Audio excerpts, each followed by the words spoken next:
2025 के हवाले से थोड़ा सा मुश्किल साल रहा पीटीआई, थोड़ा सा नहीं काफ़ी ज़्यादा। हाँ, आई नो आप लोग तस्दीक करा देंगे फ़ौरन ही। काफ़ी ज़्यादा मुश्किल साल रहा, ख़ास तौर पे पाकिस्तान तहरीक इंसाफ के लिए। इमरान खान जेल में, पूरी पीटीआई लीडरशिप मुश्किलात का शिकार, टॉप लीडरशिप वो नाहल, कुछ को सज़ा हो गई, कारकुनान गिरफ्तार। ये सिलसिला थमा नहीं है, अभी तक जारी है। गुज़िश्ता रात क्या हुआ वो भी हमने देखा। तो क्या 2026 नजात का साल हो सकता है? क्या पसे पर्दा कोई ऐसे राब्ते हो रहे हैं जिसके नतीजे में लोग उम्मीद के साथ ये वक्त गुजारें कि हाँ कुछ अच्छा हो सकता है? तो आज इस हवाले से कुछ लोगों से बातचीत हुई, ख़ास तौर पे बैरिस्टर गौहर से, वेल इन्फॉर्म्ड शख्स है। गुज़िश्ता रात उन्होंने जो बातें की अडियाला जेल के बाहर, उसको लेके कारकुनान काफ़ी सारे सवालात उठा रहे हैं। तो आज उनसे बात भी हुई। उनसे मैंने पूछा कि कारकुनान के लिए बताएं तो सही, सीधी बात बताएं, क्योंकि अखबारों में ख़बरें छप रही हैं। अंसार अब्बासी साहब ने खबर लगा के बताया कि जनाब राब्ते हो रहे हैं और बैरिस्टर गौहर को आगाह कर दिया गया है। आपके पास क्या मालूमात है? आप क्या बताएंगे अपने देखने वालों को? कोई आस उम्मीद है? उन्होंने क्या बताया वो मैंने आपको बताना है। और एक बड़ा दिलचस्प मैंने क्लिप देखा, सोचा आपको भी दिखाता हूँ। इसके बाद ज़रा बात करते हैं पीटीआई और जो मुज़ाकरात वाली सारी खबरें इन दिनों गर्म हैं उनके ऊपर। फैक्ट आपको बताता हूँ। लेकिन कल रात मैंने एक क्लिप देखा धरने में। एक नौजवान है, मेरा ख्याल खैबर का है, खैबर के इलाके का, केपीके से। वो धरने में पहुंचा हुआ था सेहत कार्ड लेके, और उसने अलीमा खान तक पहुंच के बताया कि 2017 में उनकी फैमिली का, गालबन किसी का, वो बता रहे थे कि ऑपरेट हुआ सेहत कार्ड के ऊपर। तो उनकी वालदा ने उनको ये मैसेज दे के भेजा कि अब आपने उधर अडियाला जेल के बाहर पहुंचना है। तो वो बड़ा एक जज्बाती सा क्लिप था, सोचा आपको भी दिखाता हूँ। ज़रा देखिए क्या कहा उस लड़के ने, फिर वापस आइए ज़रा और बात करते हैं। 2017 में मेरे अम्मी ने ऑपरेशन करवाया था इस कार्ड पे। अभी वो कह रहे थे कि उस वक्त मेरे साथ इस कार्ड ने दिया, अभी तुम्हें जाना है और सीधा इसके पास बैठना है। यकीन माने मैं जिले खैबर से आया हूँ।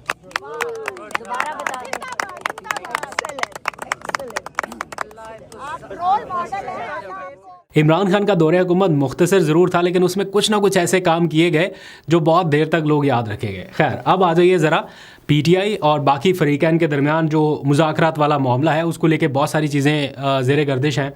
अंसार अब्बासी साहब ने भी ये ख़बर लगा के बताया कि जनाब बातचीत जो है वो पसे पर्दा हो रही है। कुछ टेलीविजन्स पे भी मैंने ख़बरें सुनी और हमारे तक भी यही इतलात पहुँच रही हैं। लेकिन बैरिस्टर गौहर साहब का मौक़िफ़ कुछ अलग है। आज उनसे जब बात हुई, उनसे पूछा, ख़ास तौर पे ये सवाल हुआ कि अखबारों में ये ख़बरें छप रही हैं, आपके पास क्या है कहने को, कारकुनान को क्या मैसेज देंगे? तो उन्होंने कहा कि अमूमन ऐसी ख़बरों के हवाले से ना तो मैं तरदीद करता हूँ ना तस्दीक करता हूँ, मैं इसके ऊपर अपना मौक़िफ़ नहीं देता। लोग कुछ भी कहते रहते हैं, चलता है। लेकिन वो कह रहे हैं इस टाइम मैं कैटेगोरिकली, बड़े वाज़े तौर पर, बड़े वसूख से, हाँ ये उनका लफ्ज़ था, मैं अभी आपको सुनाऊँगा। अभी उन्होंने कहा बड़े वसूख से मैं आपको ये कह सकता हूँ कि ना ऑन स्क्रीन ना ऑफ स्क्रीन किसी किस्म का कोई राब्ता नहीं है, ना हुकूमत से और ना किसी और से। किसी और से मुराद आप बेहतर समझते हैं। उन्होंने कहा कि कोई राब्ता नहीं हो रहा। खबरें छप रही हैं अखबारों में कि हुकूमत के कुछ ज़राए से आपसे रब्ता किया जा रहा है। आप इसकी तस्दीक या तरदीद करना चाहेंगे? कोई मुज़ाकरात के हवाले से बैकवर्ड कोई पेशरफ्त हो रही है? जो कह रहे हैं ना, मैं हमेशा ऐसे करता हूँ कि मैं रिस्पॉन्ड नहीं करता सोशल मीडिया पे क्या चल रहा होता है। ये मेरी एक आदत है शायद, और मैं हर बात की डिनाई नहीं करता। लेकिन मैं आपको ये वसूख के साथ कह सकता हूँ कि ना on the screen of the screen कोई राबिता न हुकूमत के साथ है न किसी और के साथ। अगर किसी ने राब्ता करना है या कोई बातचीत का पहलू निकलना है, बेशक इख्तियार अचकज़ई साहब के पास है या राजा नासिर अब्बास साहब के पास है। मुझे नहीं लगता कि बैरिस्टर गौहर साहब को बाईपास किया जा सकता है। ये जिस मिजाज के आदमी है, बातचीत के हक़ में जितना ये बयानात देते हैं, इनको बाईपास नहीं किया जा सकता। ख़ास तौर पे उस वक्त जब पार्टी के चेयरमैन भी हैं, कौमी असम्बली में इनकी बड़ी अच्छी प्रेजेंस है, और ख़ास तौर पे उन हलकों में पैगाम रसानी, मैसेजेस, स्पीकर कौमी असम्बली से भी बड़े अच्छे रवाबत हैं। तो जो भी मैसेजेस कन्वे होगा उसमें बैरिस्टर गौहर बाईपास नहीं हो सकते। ऐसा भी नहीं लगता कि ये कोई जानबूझ के छुपाने के लिए कह रहे हैं। अगर छुपाना हो ना तो फिर ये नहीं कहते कि नहीं हो रहे, फिर वो खामोश रहते हैं। लेकिन अभी उन्होंने कहा कि किसी किस्म का कोई राब्ता इस्टेब्लिश नहीं हुआ, ना ऑन स्क्रीन ना ऑफ स्क्रीन, और कह रहे हैं मैं बड़े वसूख से कह सकता हूँ। जबकि अंसार अब्बासी साहब ने अपनी जो खबर लगाई उसमें उन्होंने कहा कि बैरिस्टर गौहर से जब राब्ता किया गया तो उन्होंने इसकी तस्दीक की कि उन्हें कुछ पैगामात मिले हैं। अब कौन इसमें दुरुस्त कह रहा है, ये दोनों का वर्जन आपके सामने, आप बेहतर फैसला कर सकते हैं। आज आप देखिए टेलीविजन्स की हेडलाइंस के ऊपर ये चल रहा है कि हमारे जो स्पीकर नेशनल असम्बली हैं वो बांग्लादेश में मौजूद हैं खालिदा ज़िया की रसूमात के सिलसिले में। तो वहाँ पे जयशंकर भी पहुँचे, भारतीय वज़ीर ख़ारजा, उनके साथ उनका मुसाफ़िया जो है वो हेडलाइंस में है। अच्छा है या बुरा है उसको एक लम्हे के लिए छोड़ दीजिए, लेकिन अगर आप भारत जैसे मुल्क से, जिससे आप अपना दुश्मन मुल्क डिक्लेयर करते हैं, उनके वज़ीर ख़ारजा से आप हैंडशेक कर रहे हैं, डिप्लोमेटिकली इसके असरात हो सकते हैं, अच्छे बुरे हो सकते हैं, तो अपने मुल्क के लोगों के साथ, अपने मुल्क की सियासी जमात के लोगों के साथ क्यों नहीं हो सकता? हो सकता है। मैसेजेस, पैगामात, टीवी के ऊपर तबसरे तो बहुत हो गए, प्रैक्टिकली भी अब कुछ होना चाहिए। 2026 का आगाज़ मेरा ख्याल है अच्छा होना चाहिए कि इस पूरी हैजानी कैफियत से इस मुल्क को, इस कौम के लोगों को निकाला जाए। सब लोग इंतज़ार कर रहे हैं 3 साल से, 2022 भी ऐसे गुजरा, 23, 24, 25। आप इमेजिन करें एक शख्स के जेल के अंदर सालों गुजर गए, 2 साल गुजर गए, 365 दिन एक, 365 दिन एक, और अभी और भी गुजर रहे हैं और किसी को मालूम नहीं है। और कब तक ये सिलसिला जारी रहना है? किसी की आज़ादी उससे बड़ी नेमत उसके लिए नहीं हो सकती। तो अगर कोई शख्स कैद है, वो इतने टाइम से है, तो मेरा ख्याल है अब वो वक्त है कि इसको इस प्रॉब्लम को किसी सोल्यूशन की तरफ, मंतकी अंजाम की तरफ ले जाया जाना चाहिए। उसके लिए संजीदा एफर्ट्स होनी चाहिए। जिन लोगों के मज़े लगे हुए हैं उनको तो परवाह नहीं है, वो चाहे इक़्तिदार में है चाहे अपोजिशन में है, वो कह रहे हैं ठीक है मामला चल रहा है। लेकिन ज़रा अपने आप को उस जगह में रख के देखिए, उस सर्दी उस गर्मी में रख के देखिए, उस कैफियत में रख के देखिए कि आपसे कोई मुलाकात नहीं कर सकता, आपके अपने आपसे मुलाकातें नहीं कर सकते, इतना करीब पहुंच के भी नहीं कर सकते। तो ये कैफियत कोई बहुत ज़्यादा अच्छी नहीं है, ख़ास तौर पे उस शख्स के लिए जिसने इस मुल्क का नाम बड़े अरसे तक रोशन किया हो। इस पूरे दौरानिए में हम आजकल बहुत ख़बरें सुन रहे हैं कि जनाब वज़ीर आज़म साहब ने भी पेशकश कर दी, इधर से तहरीक तहफ़्फ़ुज़ आईन पाकिस्तान भी मुतहर्रिक है, उन्होंने भी रज़ामंदी ज़ाहिर कर दी। सारा कुछ हो रहा है और नेशनल डायलॉग कमेटी जो है वो भी काफ़ी एक्टिव है। फवाद चौधरी और बाकी उनके जो हमनवा है वो भी कोशिशें कर रहे हैं। आज महमूद अचकज़ई साहब की तो कॉन्फ्रेंस सारी हो गई ना, जो उन्होंने 2 रोज़ा कॉन्फ्रेंस की थी।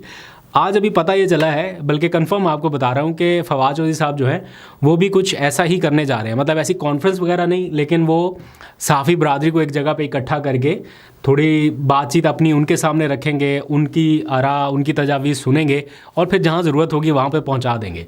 तो इस हवाले से वो भी एक गैदरिंग करने जा रहे हैं 7 जनवरी को। उसके हवाले से मुझे उनका मैसेज मौसूल हुआ, उसमें बताया गया है कि 7 जनवरी को वो कोई इस तरह का इवेंट करने जा रहे हैं। अब देखते हैं कब ये इवेंट होगा, मैं ख़ुद भी जाऊँगा उसमें, तो देखेंगे कि क्या हो सकता है। लेकिन इस पूरे प्रोसेस के दौरान एक पहला CBM जो हो सकता है, जिसको कहते हैं ना कॉन्फिडेंस बिल्डिंग मेजर, वो क्या हो सकता है? वो ये है, PTI जो चाहती है वो ये कि आगाज़ किस तरह से हो ना, यहीं पे मामला फंसा है ना, तो आगाज़ कैसे हो सकता है कि PTI का जो अपोजिशन लीडर है कौमी असम्बली में, उसको नामज़द कर दिया जाए, उसको लगा दिया जाए महमूद अचकज़ई अपोजिशन लीडर नामज़द हो जाए। उस सिलसिले में रुकावट ये थी, स्पीकर साहब बार बार ख़त लिख रहे थे PTI को कि जनाब आपने ये मामला, चूँकि आप अदालत में ले गए हैं कि अपोजिशन लीडर की नाअहली नहीं हो सकती, तो उन्होंने चैलेंज कर दिया था इस मामले को अदालत में। तो ये मामला अभी तक अदालतों में पेंडिंग है, जब तक अदालतों से क्लियर नहीं होता तो हम अपोजिशन लीडर नहीं लगा सकते। तो अब आज PTI ने एक यू टर्न लिया, U turn in a sense के अब इसको यू टर्न कह लें या फैसला वापस लेना कह लें, कुछ भी, कि PTI जो अदालतों में ये केस लेके गई थी, उन्होंने पेशावर हाई कोर्ट से वो केस विदड्रॉ कर लिया, वापस ले लिया, और फिर उन्होंने आज स्पीकर ऑफिस को बाकायदा आगाह कर दिया है, तहरीरी तौर पर ये बता दिया है कि हमारा अब इससे मुतालिक, अपोजिशन लीडर की तकर्री से मुतालिक कोई केस अदालत में पेंडिंग नहीं है। दैट मीन्स कि जो उमर अयूब साहब की नाअहली या अपोजिशन लीडर से उनको हटाया गया, वो PTI ने तस्लीम कर लिया है।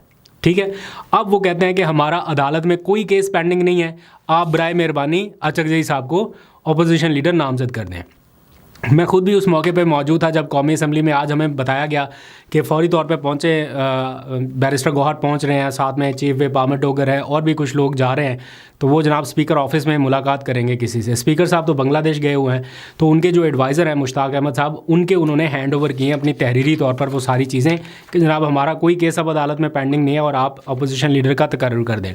और मैंने मुश्ताक साहब की भी गुफ्तगू सुनी, उन्होंने बड़े तरीके से उनको बताया कि आज फॉर्मली पहली दफ़ा आपने हमें तहरीरी तौर पर ये चीज़ें दे दी हैं, अब बाकायदा प्रोसेस का आगाज़ होगा और हम अब अनाउंस करेंगे कि अपोजिशन लीडर का ओहदा खाली है, लिहाजा जो अपोजिशन जमातें हैं वो अपना अपोजिशन लीडर अगर नामज़द करना चाहती हैं तो वो इस प्रोसेस का हिस्सा बने और आगे हमें नॉमिनेशन पेपर्स दे दें। अब देखते हैं कि इसमें हुकूमत CBMs के लिए अचकज़ई साहब को बना देती है अपोजिशन लीडर, या फिर कोई बीच में ऐसा ट्रिक लगाती है कि अपोजिशन के कोई और मेंबरान जो हैं वो अपनी अक्सरियत साबित करके अपना कोई अपोजिशन लीडर लगा दें।